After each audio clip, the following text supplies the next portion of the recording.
الله الرحمن الرحیم. ویلکم ټو هوم بایولوژي. د څلورم کلاس ساینس دی د سرکاري سکولونو. په دې کې مونږ 5 نمبر چپټر چې دی شروع کړی دی. په دې 5 نمبر چپټر کې د ګیسز پورې دا ټاپکونه چې دي ما کړي دي. په دې کې په پیج نمبر 44 باندې د سرکاري سکولونو څلورم کلاس د ساینس کتاب تاسو راوالی، نو په پیج نمبر 44 باندې یو ټاپک دی افیکټ اف هیټ آن سالډ لیکوډ اینډ ګیسز.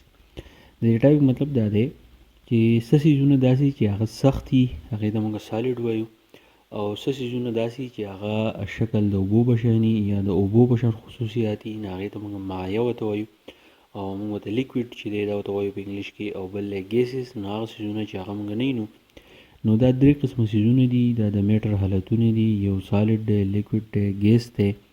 نو په دې باندې د هیټ څه اثرات دي، یعنې د ګرمایش په دې باندې څه اثرات دي.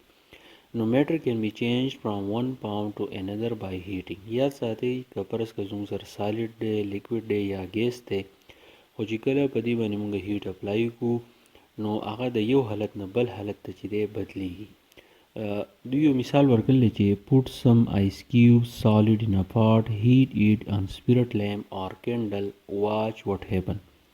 که فرض که تاسو آیس نو په دې کې دا خبره ده چې تاسو آیس کیوب راوالی، لکه په فریج کې چې کله موږ په لوښو کې اوبه واچو او د هغې نه واوره جوړیږي، نو په هغې کې یو لوښی چې په هغې کې د واورې هغه وړې وړې ټوکړې چې دي هغه جوړیږي، نو هغې ته موږ آیس کیوب وایو. نو دغه آیس کیوب چې دی د تاسو راوالی دا په یو بیکر کې واچوئ او د دغې بیکر نه لاندې مومباتي ونیسئ یا سپیرټ لیمپ. دا دواړه په لیبارټري کې چې دی د هیټ لپاره استعمالیږي. نو تاسو به دا وینئ چې دغه آیس کیوب سر چې دی نو هغه څه کېږي. په دې پکچر کې تاسو لیدی شئ دغه آیس کیوب چې دی نو په دغه وخت کې دا واوره چې دا سخت دی، نو دې ته موږ سالډ وایو. دغه سالډ چې دی کله موږ بیکر کې واچو نو په دویم نمبر پکچر کې تاسو وینئ کم سپیرټ ټیم ته یا چې دی زموږ سره مومبتي ده هغه چې کله موږ هیټ ورکړو نو دغه آیس کیوب چې دی نو د دې نه اوبه جوړې شي. او بیا په دریم نمبر پکچر کې تاسو وینئ دې کې لیکلی ویپرز، نو دغه اوبه چې دي دا دونه هیټ والي، دا دونه ګرمې شي چې دا ویپر بخارات ته بدل شي.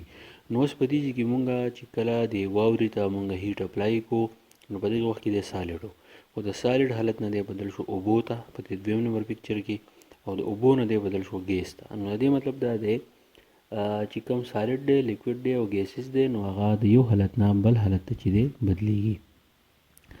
بیا سوی چې آیس میلټ انټو واټر، زموږ سره کوم واوره چې د هغه اوبو ته بدلی شي.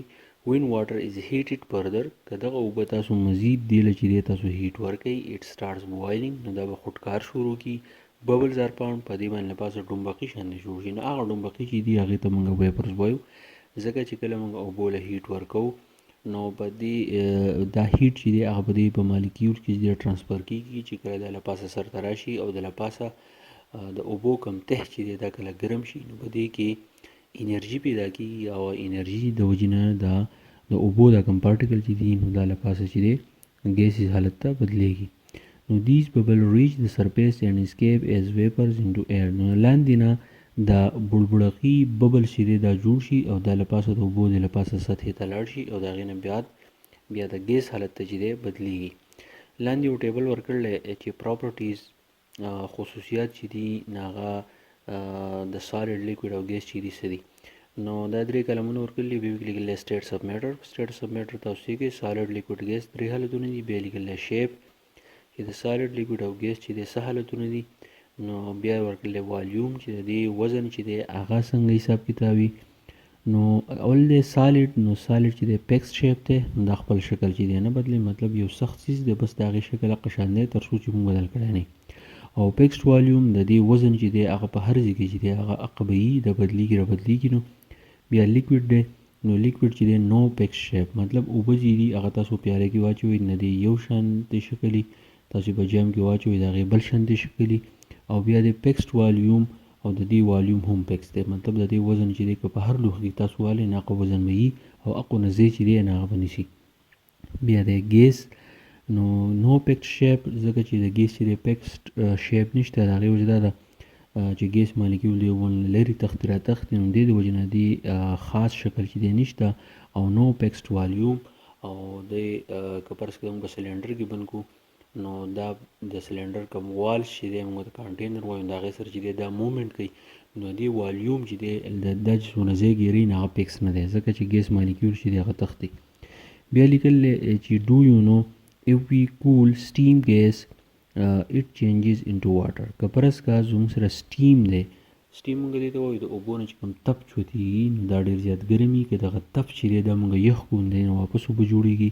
if water is kept in a freezer که پرس که اوبه تاسو فریزر کې کېږدئ it changes into ice cube solid نو هغه چې دی آیس کیوب ته چې دی نو هغه بدلېږي.